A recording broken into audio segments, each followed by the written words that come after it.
So I wanted to take a moment to reply to this video because I've recently gotten a lot of new followers and messages asking me, how do I become a cuddle therapist? And at some point I'd really like to create my own course, but I would say Cuddleist is probably the best place to get started right now in the industry, just because one, they are the biggest, most reputable cuddle website. They offer training, and then when you complete that, you can be a Cuddleist member and pay a monthly fee to be listed on their site, which is a way to get clients. And they have all kinds of resources on safety, marketing, and they give you community so you can interact and get advice from other members.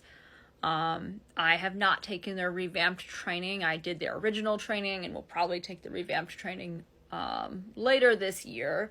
If you're not already a member, it's $800, which I know sounds like a lot, but I have paid like over $1,000 for other courses, and at least this one is online, and it isn't self-paced. I think it's a few nights a week for 2 weeks, and then you have to make time to complete assignments by certain deadlines. But I would definitely recommend going there just to learn the ropes, and then branching out on your own or onto other Cuddle platforms. There are places like Cuddle Comfort or Cuddle Companions, which I really tell people to be wary of, especially if they are new, because that place is fraught with sex work and predatory clients and people who will try to take advantage of you if you're new.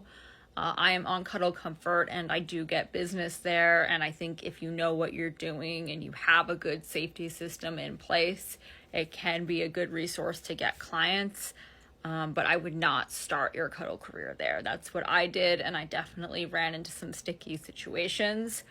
So I will give you a few quick tips right now, but this is not a replacement for a cuddle course. So number one, I would check in with yourself and figure out what you're comfortable with and what you're not, because your boundaries will be tested.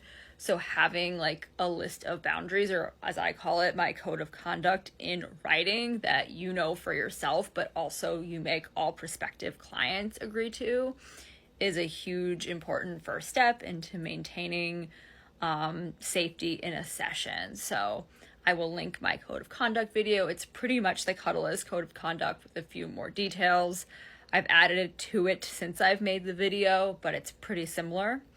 Number two, you want to have a good screening process. So I do a video call. Some people do a phone call. I just feel better seeing people's faces.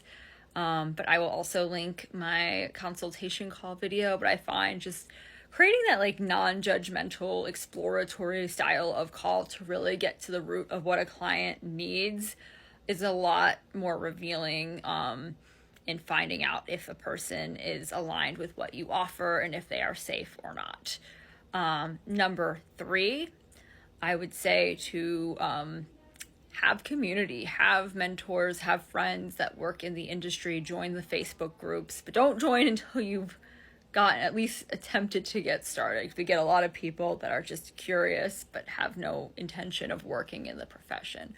But yeah, connect and network with other professionals, because even with the courses, you're still gonna have times where you're gonna scratch your head and not know how to deal with the situation. And I find that's really helpful.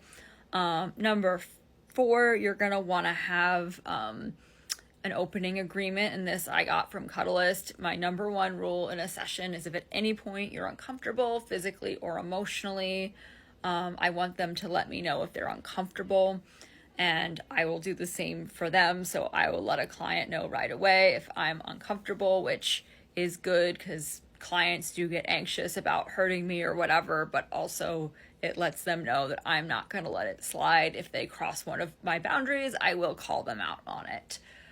So being comfortable, just saying no, standing up for yourself is really important if you're going to do this work. And lastly, I would say having a safety person. This is really like your last line of defense, but having a trusted person in your life, know where you are, who you're with, sharing the name and the address of whichever client you're going to be with, sharing your location is all really important, because heaven forbid anything were to happen, you want someone who knows when you're supposed to be done, when to check in. I always think worst case scenario, I can say, hey, like, someone knows who you are and where we are right now, so don't try anything or the police will be called on you. Thankfully, that's never happened. But having a safety system in place is super important in terms of physical safety. So I am hoping to make my own course, hopefully within the next year. So let me know in the comments if that's something you're interested in and what you would like to learn from that Cuddle course. Like and follow for more Cuddle content, and I'll see you in the next video.